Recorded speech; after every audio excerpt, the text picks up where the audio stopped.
श्रीमद्वाल्मीकि रामायण अरण्य कांड अध्याय 32 शूर्पणखा का लंका में रावण के पास जाना। उधर शूर्पणखा ने जब देखा कि श्रीराम ने भयंकर कर्म करने वाले 14,000 राक्षसों को अकेले ही मार गिराया तथा युद्ध के मैदान में दूषण, खर और त्रिशरा को भी मौत के घाट उतार दिया, तब वह शोक के कारण मेघ गर्जन के समान पुनः बड़े जोर जोर से घोर चीत्कार करने लगी। श्री राम ने वह कर्म कर दिखाया जो दूसरों के लिए अत्यंत दुष्कर है। यह अपनी आंखों देखकर वह अत्यंत उद्विग्न हो उठी और रावण द्वारा सुरक्षित लंकापुरी को गई। वहां पहुंचकर उसने देखा रावण पुष्पक विमान या सतमहले मकान के ऊपरी भाग में बैठा हुआ है। उसका राजोचित तेज उद्दीप्त हो रहा है तथा मरुदगणों से घिरे हुए इंद्र की भांति वह आसपास बैठे हुए मंत्रियों से घिरा है। रावण जिस उत्तम सुवर्णमय सिंहासन पर विराजमान था वह सूर्य के समान जगमगा रहा था।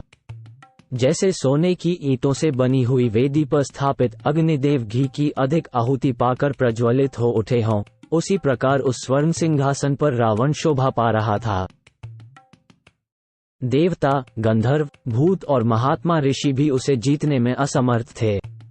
सम्रभूमि में वह मुंह फैलाकर खड़े हुए यमराज की भांति भयानक जान पड़ता था। देवताओं और असुरों के संग्राम के अवसरों पर उसके शरीर में वज्र और अश्नि के जो घाव हुए थे उनके चिन्ह अब तक विद्यमान थे। उसकी छाती में ऐरावत हाथी ने जो अपने दांत गड़ाए थे उसके निशान अब भी दिखाई देते थे। उसके 20 भुजाएं और 10 मस्तक थे। उसके छत्र, च्यवर और आभूषण आदि उपकरण देखने ही योग्य थे। वक्ष स्थल विशाल था। वह वीर राजोचित लक्षणों से संपन्न दिखाई देता था। वह अपने शरीर में जो वैदूर्य मणि नीलम का आभूषण पहने हुए था उसके समान ही उसके शरीर की कांति भी थी। उसने तपाए हुए सोने के आभूषण भी पहन रखे थे। उसकी भुजाएं सुंदर, दांत सफेद, मुंह बहुत बड़ा और शरीर पर्वत के समान विशाल था। देवताओं के साथ युद्ध करते समय उसके अंगों पर सैकड़ों बार भगवान विष्णु के चक्र का प्रहार हुआ था।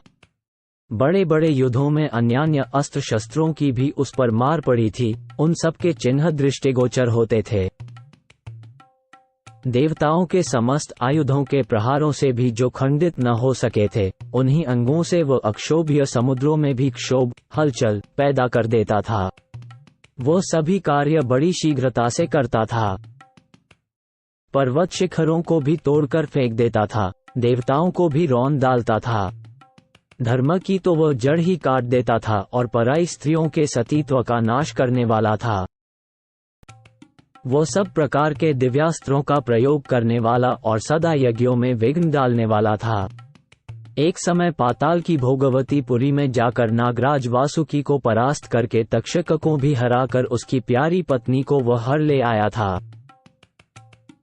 इसी तरह कैलाश पर्वत पर जाकर कुबेर को युद्ध में पराजित करके उसने उनके इच्छानुसार चलने वाले पुष्पक विमान को अपने अधिकार में कर लिया।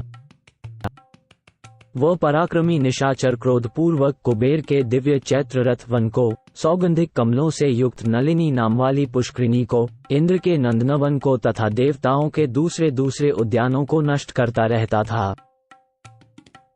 वह पर्वत शिखर के समान आकार धारण करके शत्रुओं को संताप देने वाले महाभाग चंद्रमा और सूर्य को उनके उदय काल में अपने हाथों से रोक देता था। उस धीर स्वभाव वाले रावण ने पूर्व काल में एक विशाल वन के भीतर 10,000 वर्षों तक घोर तपस्या करके ब्रह्मा जी को अपने मस्तकों की बलि दे दी थी।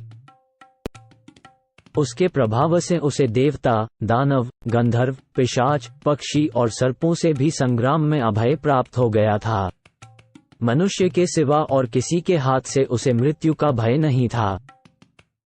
वो महाबली राक्षस सोमस्वन कर्म विशिष्ट यज्ञों में द्विजातियों द्वारा वेद मंत्रों के उच्चारण पूर्वक निकाले गए तथा वैदिक मंत्रों से ही सुसंस्कृत एवं स्तुत हुए पवित्र सोमरस को वहां पहुंचकर नष्ट कर देता था।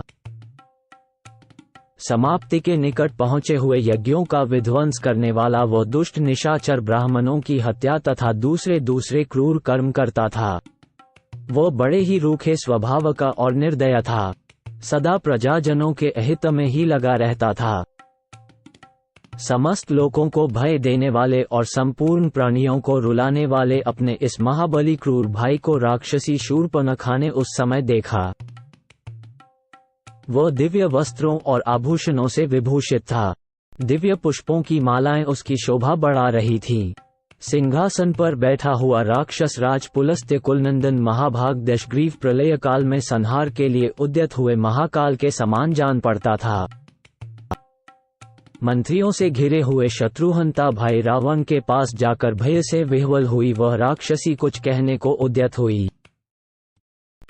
महात्मा लक्ष्मण ने नाक कान काटकर जिसे कुरूप कर दिया था तथा जो निर्भय विचरने वाली थी, वह भय और लोभ से मोहित हुई शूर्पणखा बड़े बड़े चमकीले नेत्रों वाले अत्यंत क्रूर रावण को अपनी दुर्दशा दिखाकर उससे बोली।